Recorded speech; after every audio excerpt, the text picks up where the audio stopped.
ஓம் சக்தி.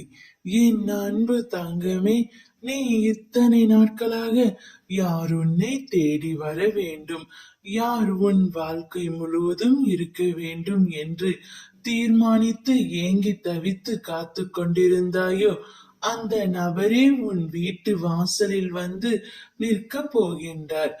அவரின் வருகையால் நீயும் உன் குடும்பமும் மகிழ்ச்சியில் திகைக்க போகிறீர்கள்.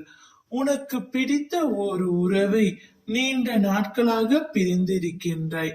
பிரிந்து இருக்கும் சமயத்தில் நீ மிகவும் கஷ்டப்பட்டு கொண்டே இருக்கின்றாய். உன்னுடைய கஷ்டத்தை உன் குடும்பத்தாரும் பார்த்து கொண்டு அவர்களும் மிகுந்த வருத்தத்தில் உள்ளனர்.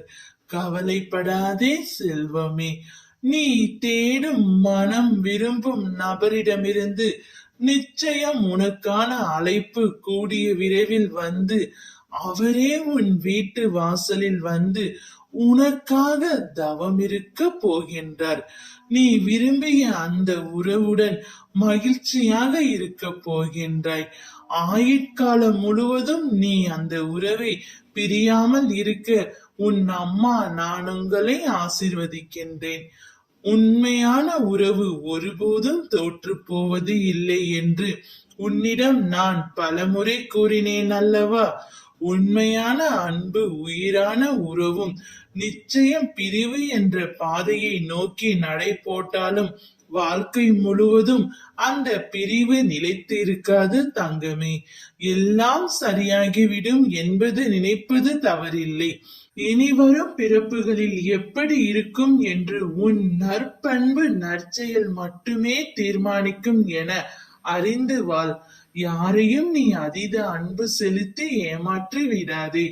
ஒருவர் உன் மீது உண்மையான அன்பும் நம்பிக்கையும் வைத்திருந்தால் அவர்களை நீ எக்காரணம் கொண்டு கைவிட்டு விடாதே. இப்பொழுது ஏன் இந்த உறவை பிரிந்திருக்க வேண்டும் என்றால் இது காலத்தின் கட்டாயம். அதனால் இவற்றை யாராலும் மாற்ற முடியாது. நீ வலியால் அழுகின்றாய். உன் வலியை நான் புரிந்து கொள்கின்றேன். வலியால் அழுகாதே. தற்பொழுது வலியும் வேதனையும் உன் வாழ்விற்கு அடித்தளம். உன் வாழ்க்கையில் நீ நினைத்து பார்க்காத அளவிற்கு வாழ்வாய். சுற்றி பல பேர் உயர்ந்து கொண்டிருக்க நீ மட்டும் உழைத்தும் அப்படியே இருக்கின்றோமோ என்று ஏங்குவது ஏற்புடையது அல்ல. உன்னுடைய திறன் வேறு, உன்னுடைய காலம் வேறு. யாரிடனும் எதையும் ஒப்பிடாதே. உழைப்பை மட்டும் கைவிடாதே. ஒருவரின் வருகையால் நீயும் உன் குடும்பமும் சந்தோஷம் அடைய போகிறீர்கள். ஓம் சக்தி.